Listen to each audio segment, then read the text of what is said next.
Welcome to People Over Politics. I'm Josh Barnet. I'm running for U.S. Congress in District 7 in Arizona.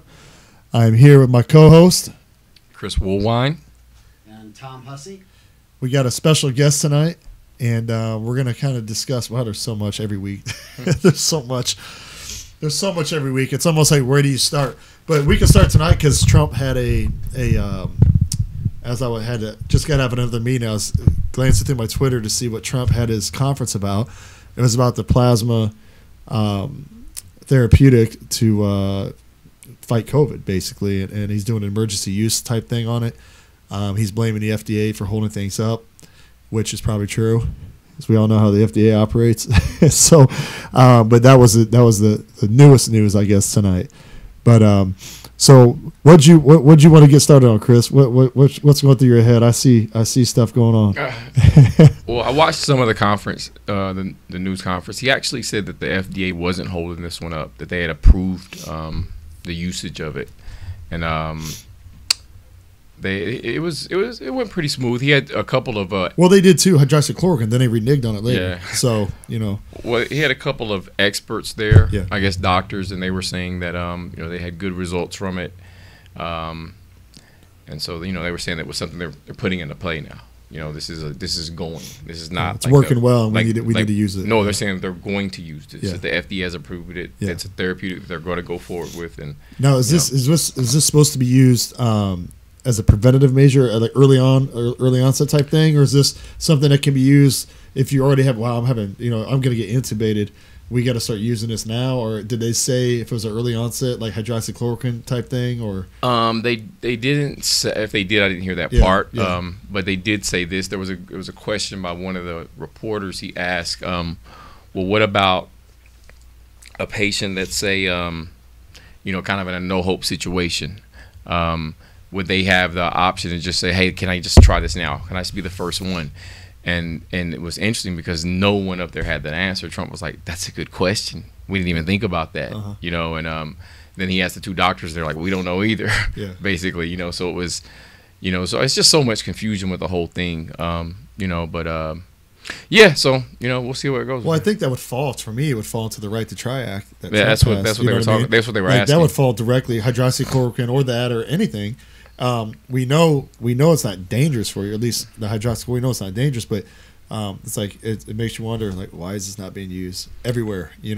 So, but it is what it is. I mean, I think the bottom line is when we start talking about therapeutics or vaccines, the three of us here aren't doctors, but I think what the real question is, COVID-19 is here now. This is not going anywhere. There's probably not going to be a cure. It's like the flu. It's going to hit us every year. It's going to change and evolve. Yeah. My question is, or I think what all of our question is how do we move on with real life again, common real life, and how do we learn to live with it? Like, how does it become part of our everyday world, and how can we move back to something that resembles more of normalcy? That's my concern. I let the doctors argue what they want to argue about what works and what doesn't, and if they come up with a cure, fantastic. But in the meanwhile, the rest of us have to get back to normal life. You don't want to wait an hour and a half in Vegas to eat at Denny's. Hour and a half to eat at Vegas. It's we have to sit in our car. That's the thing, is you don't get to sit in the waiting room. You go and sit in your car, and then they text you when it's ready to go. This is just bad. All around. That's just all around bad. Well, I had a bad experience this weekend with basketball tournaments. Well, I thought it was interesting when I went to Vegas. I guess we thought Arizona was bad. When I went to Vegas, they're on another level. That's a true fact, isn't it? They're on a true fact. Like, you're living. I felt like everything's nanotech. Are people really scared, or is it just the governor mandating? Oh, nonsense? I don't know, because there's no choice in it. Like, even when you're walking through the casino, there'll be like security guards saying, "Hey, pull your mask up, pull that up, put your mask on." Yeah. Like literally. Because I'll go to Walmart and I don't wear my mask, and I walk in and the security guards, nobody says anything to you. You just walk around, you do your thing. Yeah. In Vegas, they're not going to let you into Walmart. Like, they're stopping people from going in there unless you have your mask on. Every lobby that I went to, every casino we visited, there is a zero tolerance. Like, you will wear your mask. I had my mask right below my nose, and that wasn't even so sad. Like, it had to be and they're They're nuts with They it. know you get it through your eye, right? That's probably the most, like, you're going to wear goggles everywhere, like Fauci said. You know, it's funny. They're so worried about that, but they let a guy go up to Mandalay Bay with tons of guns and stuff and didn't catch that. You know what I mean? Yeah. But, no, it's crazy, man. Yeah, because your eyes are the most porous for a virus, you know, if you wanted to compare orifices, you know. So. And I was telling Chris before the show, I mean, it's gotten so extreme that, like I said, my kid went out there for a basketball tournament, and you have, you know, a bunch of people showing up, and they have rules now where it's 10 players can be in the facility with 2 coaches. Parents can no longer watch their kids play basketball. We all had to sit in our car while our kids played basketball and waited for the outcome, and my kid would come out after They can't even put it on a YouTube channel for you? They were live streaming it, but they were charging us to watch the live stream. And I mean, if you're sitting in your car, yeah. That blows the level of stupid. You know, and you pay for these tournaments. You pay tournament fees. You pay your club dues. It's expensive. And you pay for hotel, lodging, travel, all the good stuff that comes with traveling to another place for a tournament.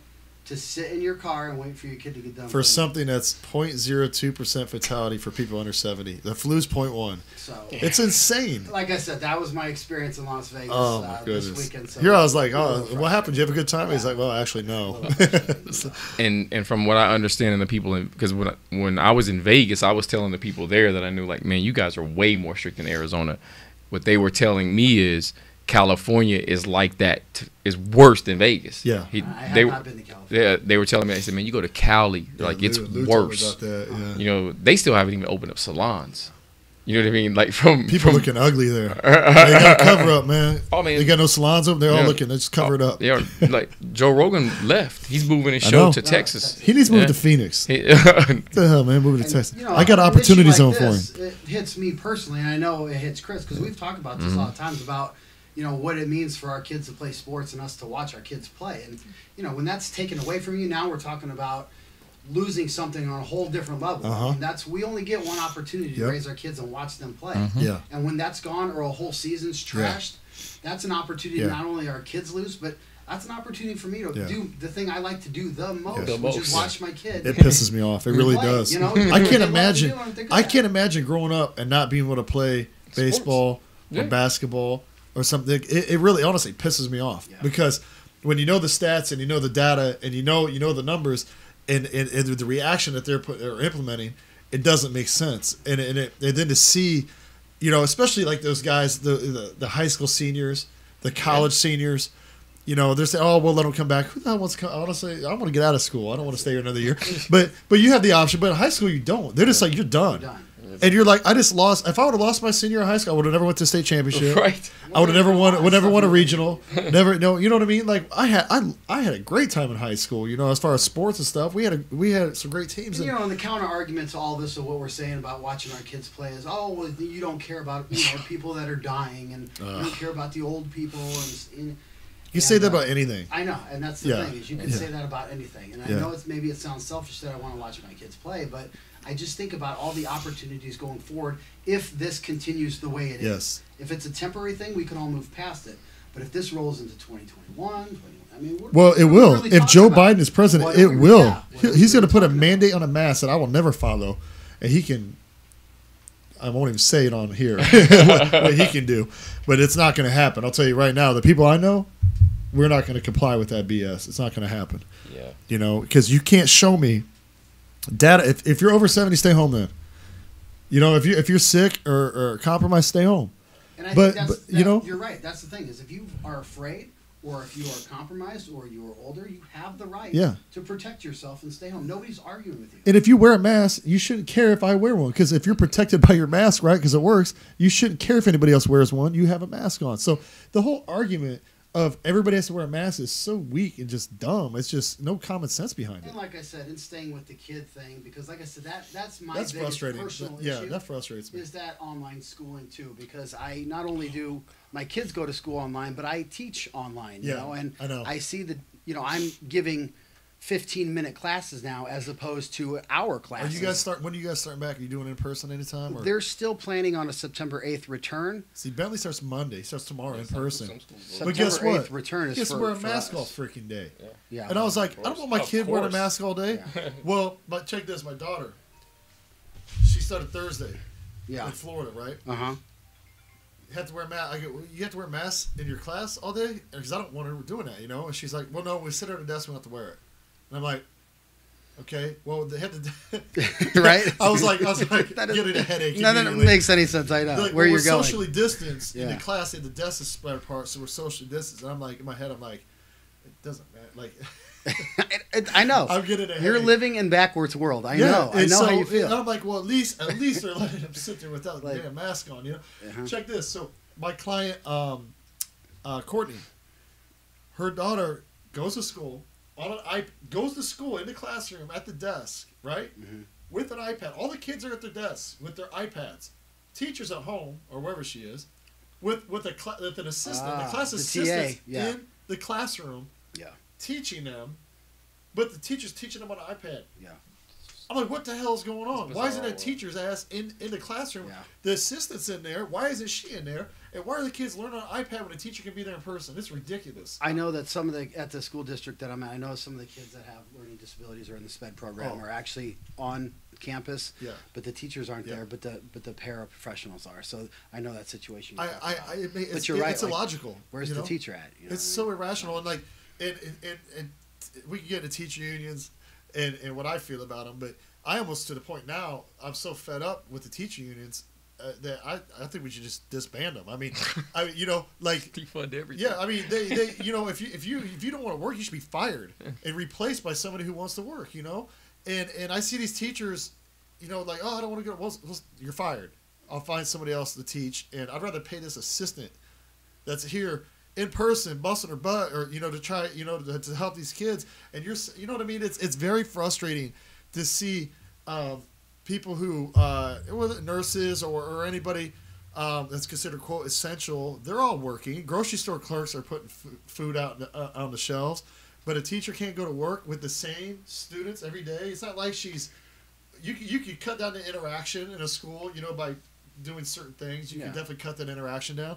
But knowing the number, again, if the teacher's over 70, I get it. Yeah. If the teacher's compromised, I get it. But most of them aren't, So, well, Josh, the reality is, and I'll tell you now, every teacher probably will disagree with me and say that I'm a liar. But I will tell you right now that part of the reason, if not most of the reason, of why they don't want to go back to school, is because teaching online is easier. Yeah. If you total up 6 blocks a day at 15 to 20 minutes a clip, what are we talking about? An hour and 15, hour and a half of total teaching time? And you're getting paid full teacher pay. But you're claiming, well, I'm not comfortable going back to school because I might get sick or my health. You might get the flu too, but that's all right. I'm telling you right now, Josh, it is easier to teach online because, like I said, you're given 15 minutes, 20-minute short lectures. You throw your PowerPoint on Canvas, which is the teaching tool they use. Uh-huh. They read the PowerPoint. If you have a homework, it's all online. It's just like online college, but it's easy. And I'm telling you, that's one of the main driving reasons why these teachers don't want to go back, because they want the same pay, and it's easier. See, that's what frustrates me. Is they were all, It's a terrible thing to say, but it's the truth. I agreed, even though I know Red for Ed is the socialist movement paid for George Soros, paid by him. I did agree that teachers need to be paid more out here, right? I think everybody did. Absolutely. Honestly. Nobody argues with that. That's a universal. It increased to 20%. I thought it should be even higher, to be honest with you. So the Red for Ed, it was more than just that, right? I mean, we all kind of know that now. But with that being said, these same teachers, the teacher unions, actually, not some of the teachers. A lot of teachers want to go back. I know, want to get back in the classroom. But the teacher unions are pushing for all this other nonsense on top of it, and the poison pilling it, we were just talking about, kind of poison pilling what can be done. But they want the extra money, which they got, and they're getting paid a little more. They I feel if they're in a class deserve more. But these same teachers that were complaining about not having money now don't want to go to work. Yeah. And it's like where I understand the value of a union. I understand why they started. I understand. I've done my history on it. And they played their part in history, no doubt. But with that being said, unions in 2020 are a lot different than what unions used to be when they first started for reasons. Yeah. The reasons why. Sure. And now it seems like where there's unions involved, there's there's a lot of corruption, a lot of corruption involved, but also you see what's happening right now. They're not doing what's best for the student. They're doing not even what's best for the teacher, I don't think. I don't think so. But they're pushing an agenda, an ideology behind it, and not what's best for the school, what's best for the community, what's best for the teacher, or the student, more or less. Unions have lost their way. They've just become political arms of, Yeah, money always corrupts most things, and this is definitely another example of that. Yeah, coming through. Well, speaking of union, Tom, the reason we kind of switched gears, we wanted you here is because I know we have a background in law enforcement, and there's a lot of controversy surrounding law enforcement nowadays, and I just kind of want to get your take, kind of give people like what you did in law enforcement, how you got involved, and where you stand now. When I was younger, I joined the United States Coast Guard, and I was trained as a bosun's mate, but wasn't really much on driving boats. So they had an opportunity for military police, and from that point on, for the next 15 years, I spent the majority of my time in the Coast Guard in a law enforcement capacity. First on the island of Kodiak, so for 7-8 years, I was just your standard, typical, beat cop driving around a patrol car, responding to calls, traffic stuff, And then when my very last station, about 4 years up in Lake Tahoe, and I was a water cop. So I would just drive around in Lake Tahoe during the summers, and we would do boardings and respond to emergencies or any type of law enforcement action. And yeah, just a water cop.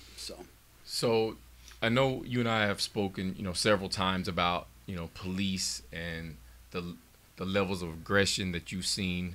Kind of give us your take on that. Well, when I got into law enforcement, I was young. I was, probably 24 years old, and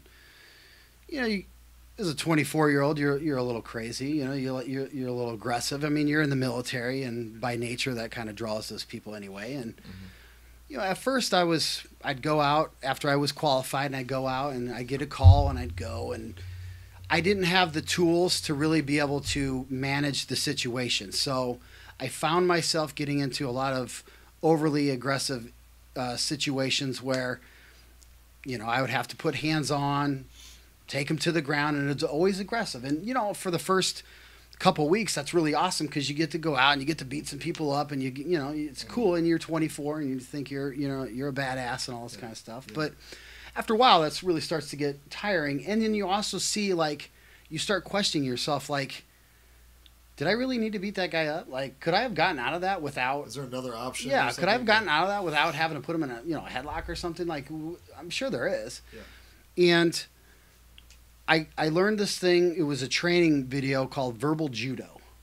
And it was a training on how to de-escalate a situation by talking, by using certain talking patterns and saying certain things that could bring the situation to a more peaceful resolution. And once I mastered that, my whole police career changed. I mean, I can count the amount of physical altercations I got in after that on my hands. So it's training. Like we always talk about, training can be the one thing, probably the biggest change. And once you learn how to talk to somebody, even remember when you're a cop and you show up to somebody's call, you're dealing with somebody who could possibly be having the worst day of their life. Yeah, true. The worst day of their life, not just a regular day, but the worst day of their life. Drunk on top of it. And there's a lot of other things that fuel that fire. Yeah. And so with that in mind, you have to understand that you just can't interact with them as you would somebody in Walmart or wherever you're at. Yeah. And that really changed my career when I learned how to see people not as necessarily perpetrators or guilty people, but as just a human being. Yeah. And then I actually got a lot of compliance out of these people that were, eventually charged with a crime or not, charged with a crime or were going to be arrested. Because some people, you show up, they're going to be arrested. It's going to lead to that. Yeah. But it's how you get them in handcuffs And are they going to go willing? Are they going to be compliant? Because that also serves them later. Because when they go before the judge, I can say, hey, this guy was mad when I got there, but when we left, he was cool as a cucumber. You know what I mean? He was chilling. Realize he did something wrong. It goes a long way with the judge. He appreciates what you've done for him, even though he doesn't realize it at the time. But afterwards, he's like, that cop was pretty cool. Yeah. And then also as a cop, sometimes you have to understand you have a lot of discretion of which laws you can enforce. Yeah. There's your obvious ones that there's nothing you can do about, but there are some ones where you have more discretion of, well, do I really want to jack up this guy right now? Or is he just making a mistake? Is this just something stupid he's doing? Yeah. Can he live the rest of his life and forget this moment and be just fine? Yeah. And you sometimes have to make those decisions, and I got really good at that too, and I would like to see a lot more police officers maybe use that moral judgment when they deal with suspects or perpetrators or whoever they're dealing with. When you talk with somebody and you can tell that they're genuinely sorry about whatever situation it is, and it's and you're like kind of like almost like you learned your lesson. You kind of get the feeling this will never happen again with this person. Yeah.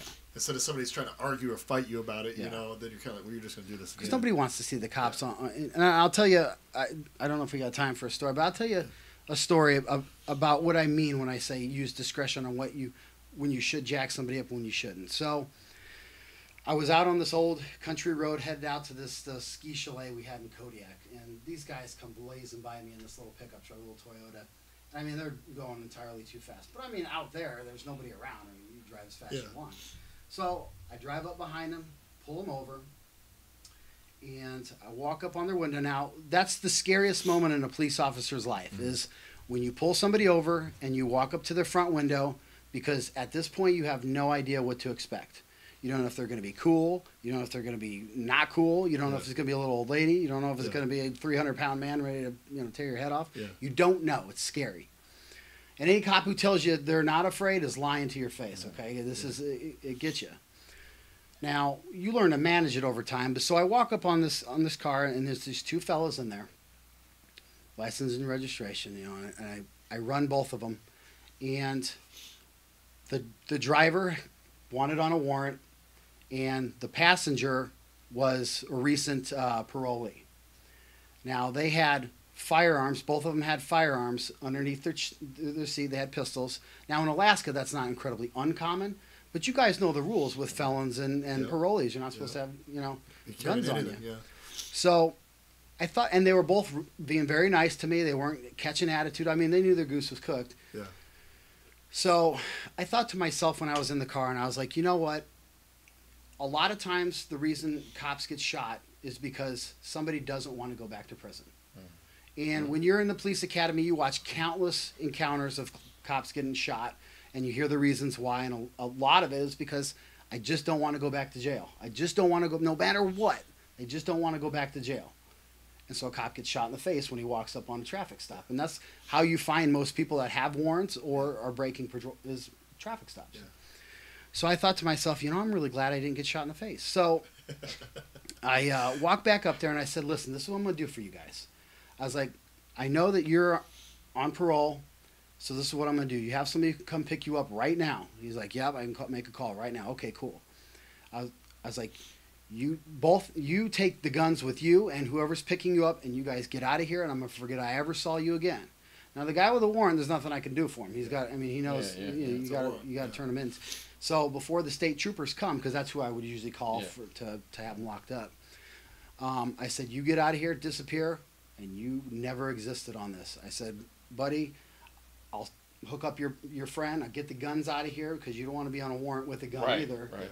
And that's how we'll play it. And I said, what do you guys think about that? And, I mean, obviously, I'm saving one of them, but that's the kind of thing that it goes a long way, because maybe that next guy, maybe the next interaction that guy has with a cop, if I would have jacked him up, maybe it would have gone through his mind like, well, the last cop that pulled me over and I had a gun, he sent me right back to the can, and I'm pissed off about this, so guess what?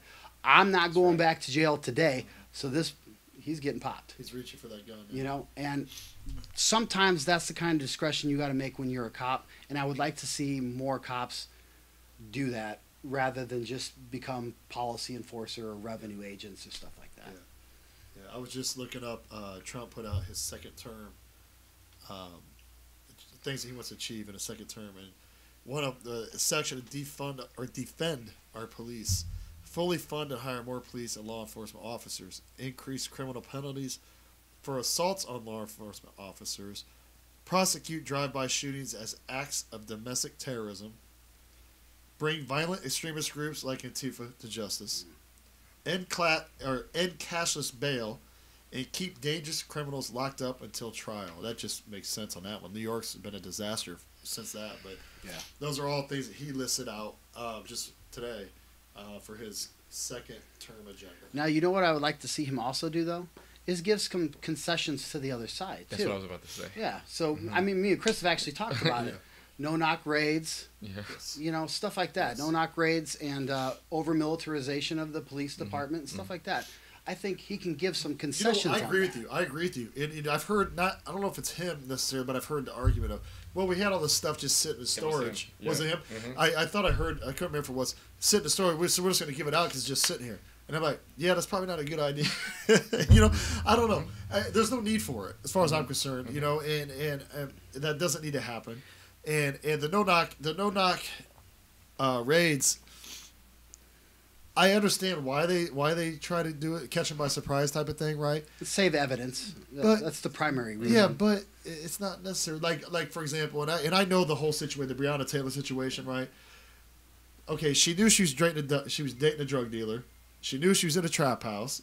She knew all that stuff, but she got caught in that crossfire, you know, between her and the drug dealer. Her boyfriend. Well, my argument to that is that, okay, so it was the cops that broke in this time and accidentally shot her, right? Yeah. Well, it's not all uncommon for drug dealers to be robbed by their competitors. Yeah. So it could just as well be some competitors that ran in and sprayed the place with bullets so they could steal his money and his drugs. That's exactly what the argument I was going to make. That's the counter argument. Yes, that's exactly the argument I was going to make. He didn't know. Now, if you make it known, you know, if you do it, you know, you're going on a warrant and you're police, open up. Yeah, but anybody can say that. You're like giving him out. That's what I would say if I was going to rob some of my competitor. Yeah. If he's a good drug dealer, have a camera outside looking. But you know what I mean? At least you give that opportunity to make the right decision, hopefully, right? So she doesn't get shot in the head or something bad happens, you know what I mean?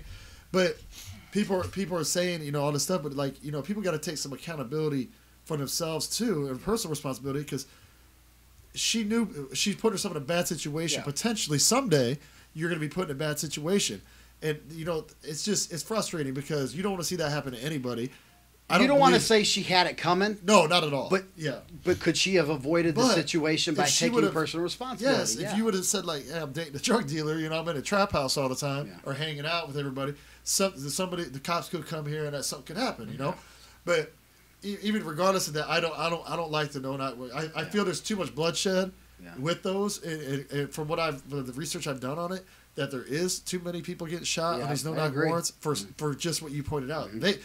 The drug dealer don't know. They don't know it's the cops, you know, trying to come in and do their job. Basically, you don't know if it's a rival gang or somebody coming in there or trying to rob you. You know. Well, the two parts about the situation that bothered me the most, honestly, were first of all, not only was it no knock, they were in plain clothes. Yeah. I agree that we don't have all the information either, so where you're going with this. Plain clothes is a big thing. They were in plain clothes, right? So now you have Tom Hussey kicking my door in plain clothes. Yeah.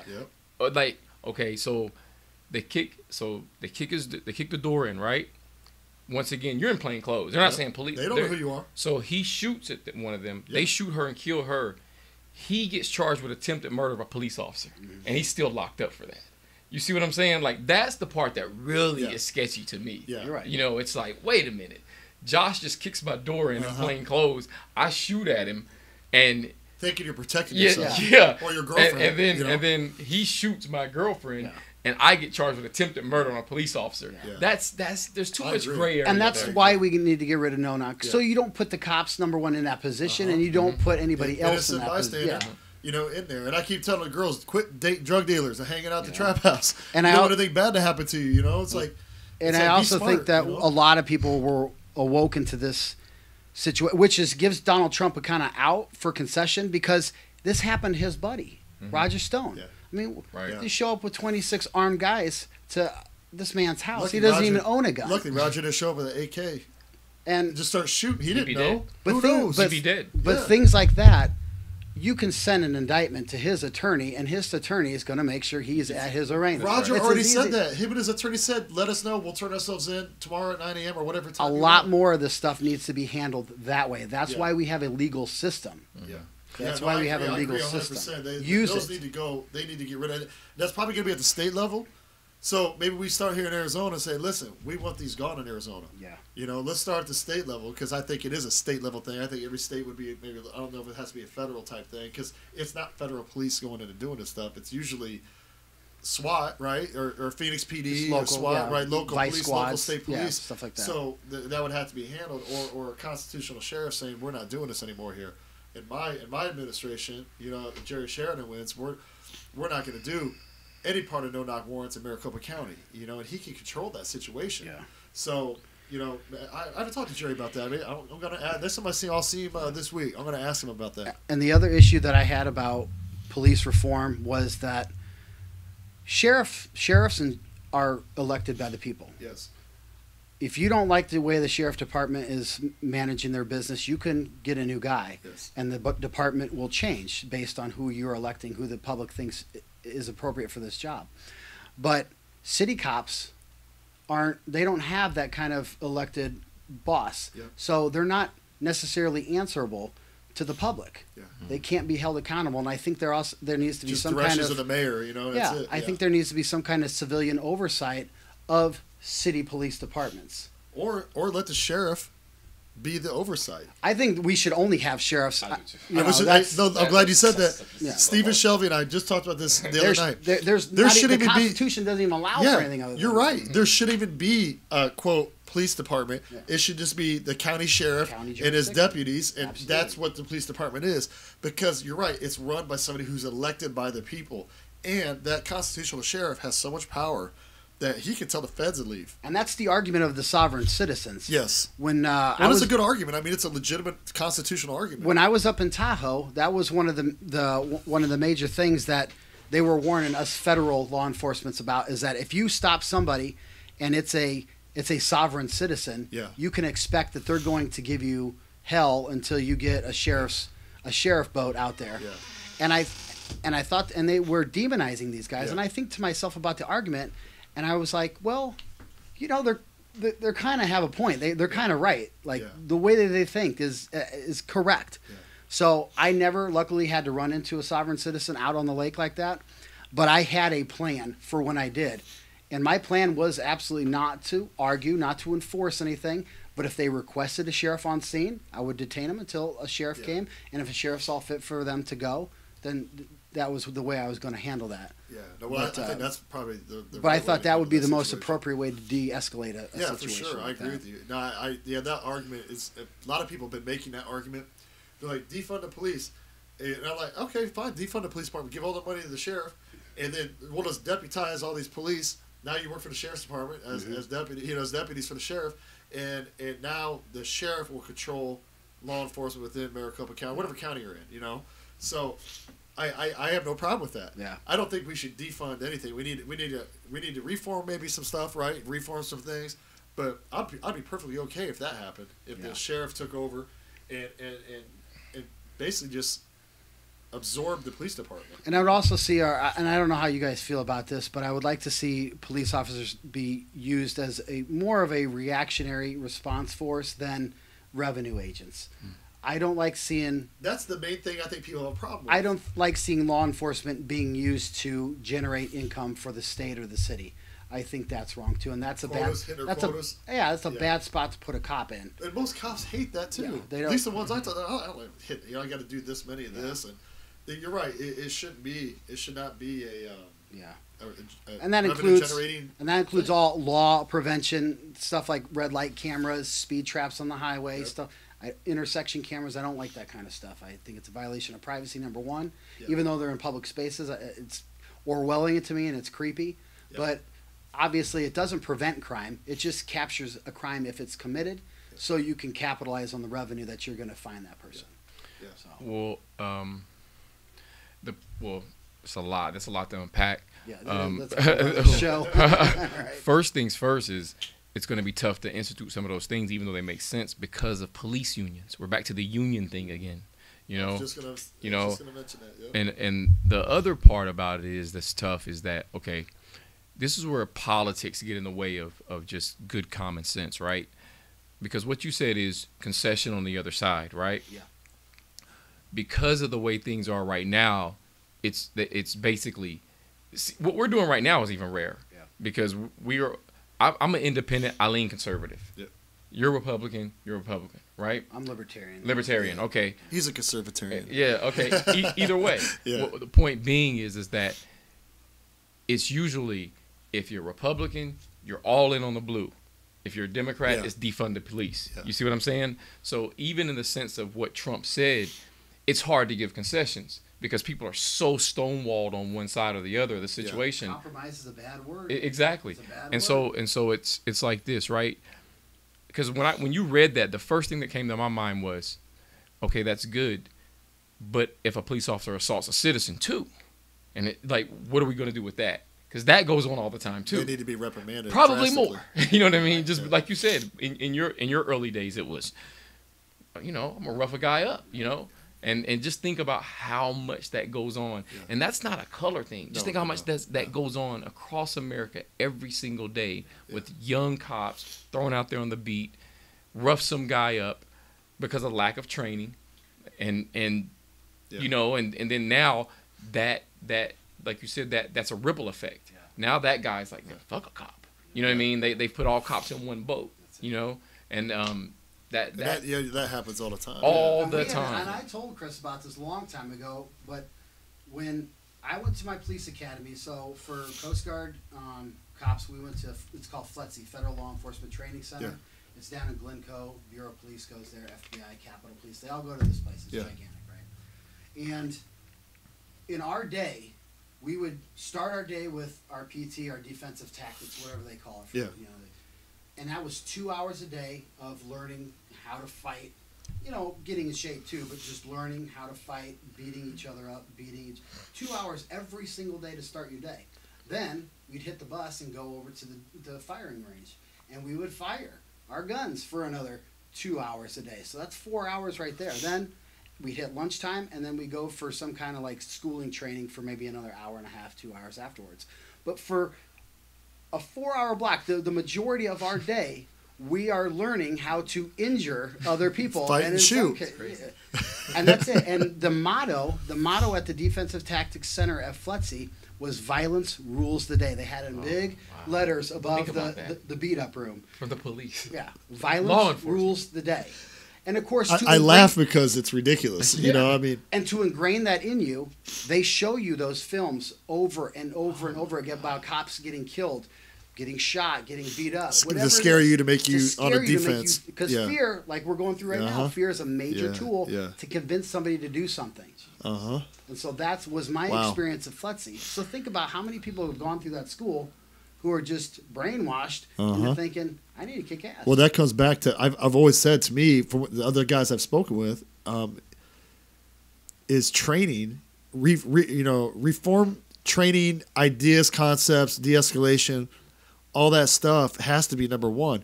And they were talking too, I'll get your perspective, is the hiring process of who they're hiring has a lot to do with personality, maybe who shouldn't be hired in there. But I know it's hard because we're so far behind as far as number of police officers in Phoenix PD. We're like 1,200 behind.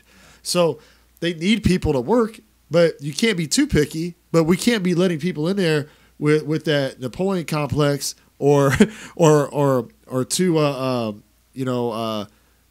straight out of Afghanistan for 4 tours and they're just ready to go. You know what I mean? I understand, there has to be a better gauge of personality, I guess. I don't know what else, how else to say it. You have probably a way better perspective than I do. Well, the only, I think you already touched on it, was that it's your hiring pool. It's like who are you going to get to do that job? Yeah. The requirements to become a police officer in most places is just a high school diploma. Yeah, And a clean record. Yeah. sometimes. It's a little bit more. Yeah, it's a little bit more Yeah. difficult to get into the military because you have to have the health assessment part. But Yeah. it's the same thing. You just need a high school diploma. Yeah. So who are we really getting? And they have such a shortcoming in their hiring, and they need so many people. You're right. They can't. I mean, beggars can't be choosers. Yeah. Right. I mean, you got to have people Yeah. work, and if you're already understaffed, you just got to have warm bodies. Yeah. And that's a bad And that's where you recipe really get in for trouble for bad training and everything else. That verbal judo I was telling you guys about, that was never part of my official police academy training, nor at the station. That's something I found myself because I just recognized that you just can't beat ass. I'm going to bring that up to Jerry next time because I know he's always looking. I mean, Jerry stays on top of stuff pretty well, but he's always looking for new stuff. Yeah. Might be something. Hey, you need to maybe check this thing out, and implement it into MCSO. It when you changed my entire. No matter what situation I got into, whether it's domestic violence or petty theft, or it didn't matter. It changed even a traffic stop. Yeah. It changed the entire way I went about my career, and everything was so much easier after you just learn how to speak to people. Just know how to speak to people. So you turn that verbal judo to get away from the real judo. Oh, yeah. Having to physically handle somebody. Yeah. But no, that's good. That's a good thing, man. I think it's implementing, and I'm sure they're probably trying to certain areas, they're trying to, but I personally don't buy all this social worker stuff going out to domestic calls, because domestic calls are like the most violent a lot of times. And you got people mad and amped up, everybody has an ex that you talk to. You get a little teed off at each other, and even way beyond that, you know what I mean? And that send a social worker in there to try to fix that problem is probably not a good thing, because if it gets physical or anything, what are they going to do? I responded to 1 million bar fights, and I responded to 1 million domestic violence situations, and I will take a bar fight any day of the week over a domestic violence situation because they are so much hotter. Yeah.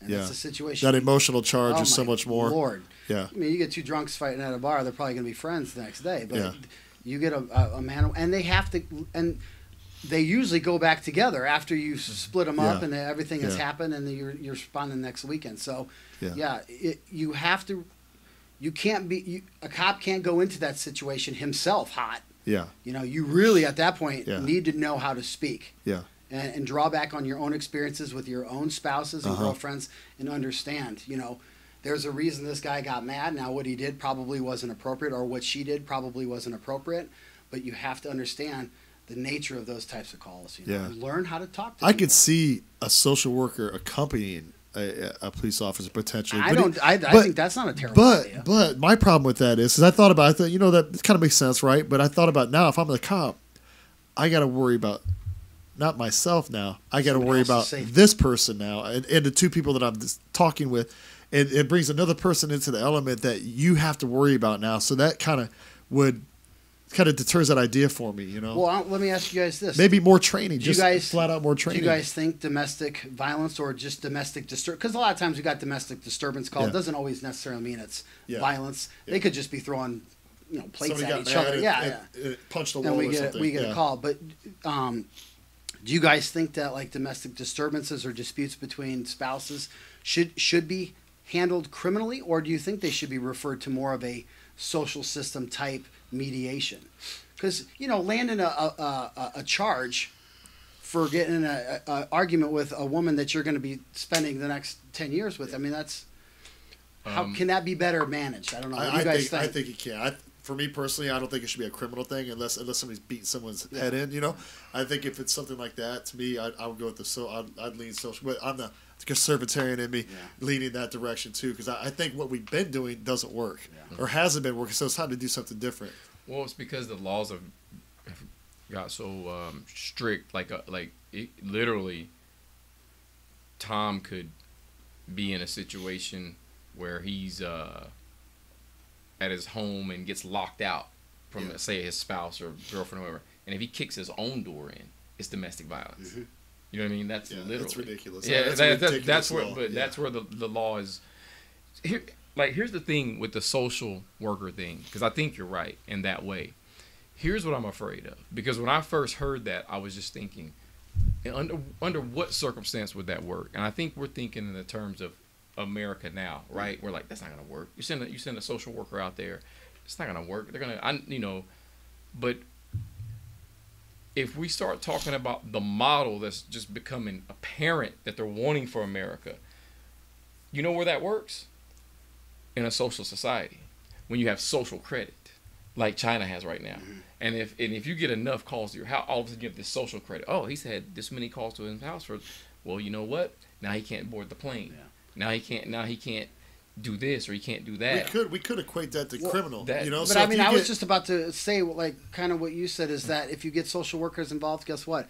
That's just another government thing. Yes, that's we're what I was adding saying. on the pile. Another government thing. Yeah. Another way that we're asking guys, government. we're helping you. Yeah, we're asking government to solve our problems. Yeah. I mean, a man and a wife should be solving their own problems, ideally. Yeah. But now we're asking government to come in and babysit us. Yeah. And are we really ready for that? That's what I'm saying. So it's weird. You're right. It's a thing. It's a catch-22. Yeah, absolutely. It's finding. Yeah, that balance, because that's where it works. Is when you have social credit. Because then all of a sudden, if she shows up, and we could be in a death match. Yeah. But if she shows up, it's like, fuck, I can't catch the plane. Oh, yeah. I think you know what I'm saying? I gotta go to Florida next week, man. I'm gonna shut up right now. Exactly. You know, but you could do something. You know, where if it's like, for example, like you said, a call. You get if there's 3 calls to come to this place, and it's the same guy or girl or whatever. Then you go, you know what? We're gonna arrest you. On the 3rd call, we're gonna arrest you. We're giving you 3 chances to figure it out. Yeah. But if we get it again, whatever happens, we're going to treat it as a criminal charge at that point. You know, you can have something set up like that, that would provide some deterrent from whatever's happening, you know, or y'all need to just split up and go. You need to move out or do whatever you got to do. But you're going to get arrested the next time we have to come out here. Yeah. You will be arrested for whatever charges can be, charged at the time. You know, that was my number one reason for not continuing law enforcement post-military career. Was I thought about what I had been doing for the last 15 years, and I said, can I really be a social babysitter for the next 30 years? Can I really show up on everybody else's worst day and still be normal after that? Yeah. Do I really want to jump in somebody else's problems, but that I personally, politically, and philosophically feel that you should be solving themselves? Yeah. I don't know. Do I want to be that person? Yeah. And ultimately, I let the law enforcement thing go. Yeah, I completely. And I give cops a lot of credit for decision. Staying with that. But it's a tough life to live. Yeah, they definitely. I think the only thing you could potentially do to get better people, quote better people, is require at least an associate's degree. Some type of higher level of education, better pay. Because if you're getting paid $40,000 at LAPD to get your, have stuff that goes on there and deal with that every day, it's not even worth it. But if you're getting paid, I'm just making up a number, but if you're getting paid double that, you're getting paid 80. It's I could do. We all say that. Like, you take a little bit more the pay is good. I could deal with these people, and the pay is pretty good. You know what I mean? But if you're getting paid crap and you have to put up with crap, then you don't want anything to do with this. So I think if you get a slightly educated person, at least with an associate's, it's typically you're going to have, in general, a more quote quality person coming in. Increase the pay a little bit. I think you get better people, have less problems potentially with better training. All that kind of together. And it also, in theory, lends itself to less corruption. You know what I mean? If you're making a little more money, then you're not going to probably rob that drug dealer or those. I think the best thing I heard this entire time was Jacqueline Willink. I don't know if you're familiar with Jacqueline Willink. He's a Navy SEAL. He's made former Navy SEAL. He's made quite a name of himself as a trainer now. Mm-hmm. He trains like younger military gentlemen. Did several tours. He's just an all around solid dude. You know what I mean? He said that when he was in, I think Iraq, don't quote me, Iraq or Afghanistan, he said that Beatrice instituted a law that said no more, drive-by reconnaissance, no more just driving through a town just to see what's going on. Yeah. Any town they had to go, they went in, he said we had to get out and talk to people. Yeah. And he said at first, across the board, the SEALs were like, they all hated it. I don't want to do this. This is scared. Yeah, this makes no sense. Yeah, we're gonna, it sucks. But he said what happened is that when they started to do it, he started to see that both sides started to humanize each other. Mm-hmm. He said we humanized them and they humanized us. And he said we had probably 70% less problems. Yeah. Just off getting every time our wheels touched any city we had or town, we had to get out, village, whatever, get out. We had to talk to people. He said, and after a while, what he saw was that the people in the town started to say, "Hey man, I can show you where some weapons are." Yeah. But we got them because we don't want them here either. You develop some trust. Yeah, they were like, our weapons aren't for you. We don't want ISIS here either. Yeah. And he said that that's the biggest thing that he took from this. So he said that he thinks that should be instituted in the police force as well. That people should be. Well, that goes along with another thing that you hear all the time is that the police force should be drawn from within the community. Now, when I lived in Chicago, and then I lived in a town about 45-minute country towns, 45 minutes south of Chicago when I was a kid. And in Chicago, you don't know any of your cops. You see the cruiser roll by, and you have no idea who it is. But when I lived in the small town had 2 cops. And everybody knew who those 2 cops were, and you saw them when they were off duty shopping at the grocery store. Yeah. It made their policing job a lot easier because they, like you said, they had human relationships with everybody in the community. Yeah. So if there was going to be a problem, every town's going to have their problems. But when he showed up, he didn't show up as an authority figure, so to speak, looking to get you in trouble. Yeah. He showed up kind of like a mediator. Yeah. And he was an officer from within the community, and people already had that rapport that you were talking about that they would have in Iraq and Afghanistan. So I think that's another concession, and I don't know how Trump could institute that or anything, but he could definitely certainly talk about maybe having more of an community effort. Has to start doing that, you know, because it kind of goes back to the beat cop and like New York, the NYPD. You know, Giuliano had the beat cops walk in the streets, you know what I mean? Like, instead of driving everywhere, they had to be cutting for people from the neighborhoods. You know, they would try to hire from within, you know, so you didn't have some white guy from where I'm from in Indiana down in Brooklyn in a black neighborhood. You know what I mean? You had somebody ideally from New York City, you know, from that area that kind of knows what's going on, knows people, and that's who was walking the streets and talking to people and have that relationship, you know.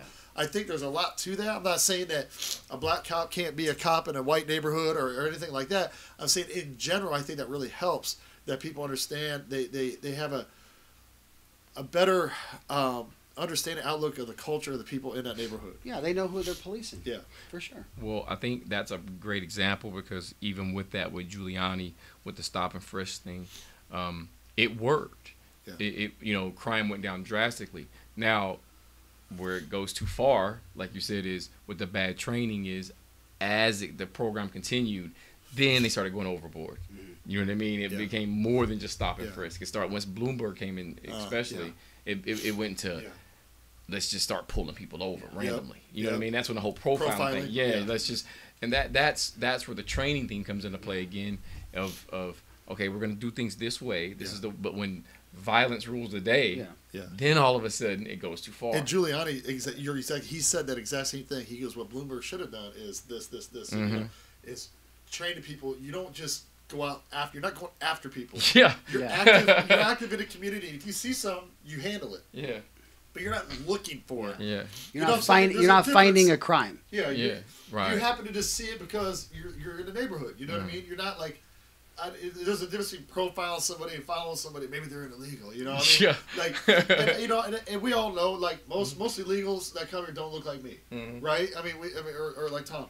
But not in New York. Yeah, but that doesn't mean. York, well, that's though. true. Yeah. But out here in Arizona, that doesn't mean you pull over somebody because they look Hispanic because you think they might be illegal. That's BS. You know.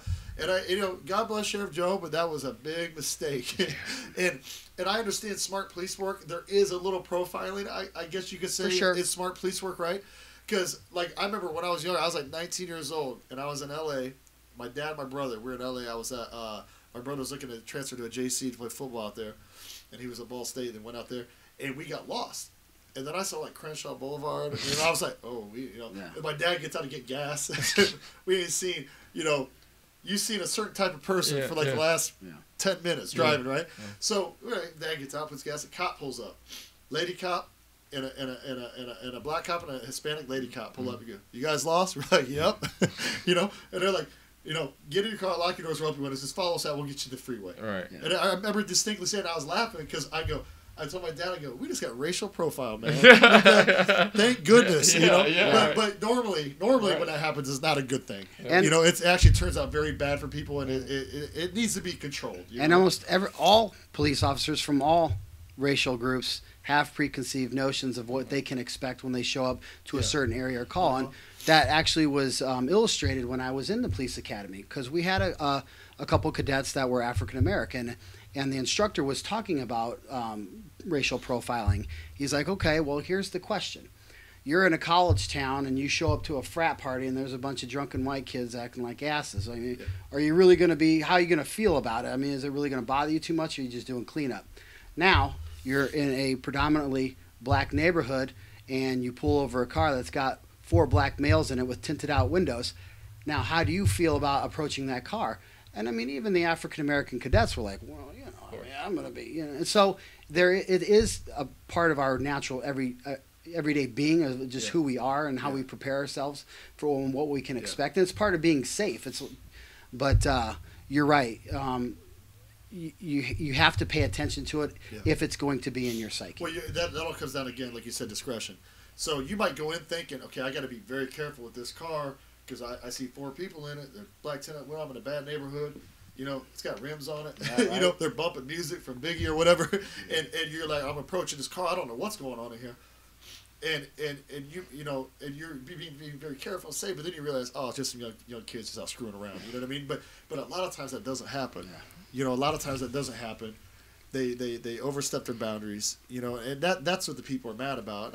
It makes me mad. You know what I mean? So and sometimes I think that overstepping their boundaries and that over aggressive behavior is not only just because it's training, but again, it's a fear. They're scared. They're really scared. They just don't want to get shot. Both sides. Yeah, both sides. Absolutely. You got to remember, the people in the car are afraid too. And again, that's a recipe for disaster. Yeah, that's a conversation. But that's that relationship, though. Yeah, that's that relationship that's not at a younger age too. They try to get cops out of schools, and I'm like, that's the dumbest thing you could ever do. And the Democrats are like, get cops out of schools. I'm like, that's where you build that relationship at a young age. So cops aren't bad people. They're just like your dad, except they wear a uniform. That's their job.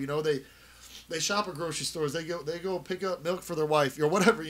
So if you don't establish these relationships in school at a young age, they're going to grow up to fear and hear the fear and be scared of cops and make maybe a potential bad situation when they're in high school or whatever. Well, when you're talking about like the over aggressive situations, it's usually not a race thing. It's a socioeconomic thing. It's the poor neighborhoods, because it's the same way in a trailer park. Yeah, you know what I mean. It is. And so, like, what I always tell people when I have a conversation is, there's perception and there's reality. Perception is, everything should just be equal all the way across the board, but in reality, it's not. So if you live in one of those neighborhoods, I've actually had this conversation at the barbershop, because the barbershop I get my haircut in, it's in the hood. You know what I mean?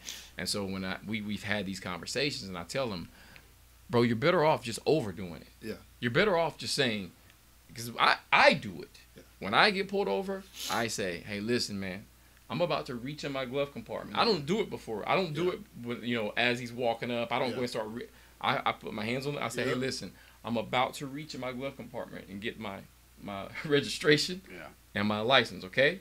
I'll walk him through it. You know what I mean? I'm going to make him feel safe, because but what happens is like you said, you have the cop who's like, he's antsy, and then you have the person in the car that's like, fuck him, man. You know what I mean? I'm sick of this shit. You know what I mean? Yeah. So it's just a fucking recipe for disaster, and it's just a never-ending cycle. You know what I mean? That just keeps playing itself. So that's what I always tell people: just overdo it, man. Just swallow your pride and overdo it. I always think of it this way. They're called the authorities for a reason. You know what I mean? Even though I know what you're saying, they don't have to be authoritarian, but they're called the authorities for a reason. So when in that situation, I'm not the person in control. Yeah. The only way I can be in control is to relent. Yeah. And if I can relent and say, hey, listen, I'm going to make you feel safe. I'm going to get that out of there. I'm just letting you know. And then, I just think that's ultimately is, just acquiesce a little bit. Well, it's a respect thing, too. Yeah. If you give respect, you get respect. That's right. And it's education, too. In schools, kids need to be taught about the social contract that we have in this country, where a group of people delegates power temporarily to a certain group of people to keep order Right. and law in the community. And it's like I said, that's the social contract. A lot of kids aren't taught about social contract. And No, it's true. I don't think they don't recognize that. I don't think I've ever heard about that until like I was well out of school. Honestly, like they don't talk about it. That's what I mean. This stuff needs. And it should be taught in every civics class. Yeah. Well, that's the problem too. Is unless you're with Professor Hussey, right. You know what I mean? My class. You know, unless you're in his history class, you're not learning anything with civics. You know, That's so. right. That's one thing that I really want back in schools. But well, hey, thank you guys for coming. Back to finish off another People Over Politics. We'll be back next week. Yeah, Hussey, you're welcome back anytime. I had fun tonight. Yeah, we come back and we just hit the key issues of the day. So we will see you guys next week.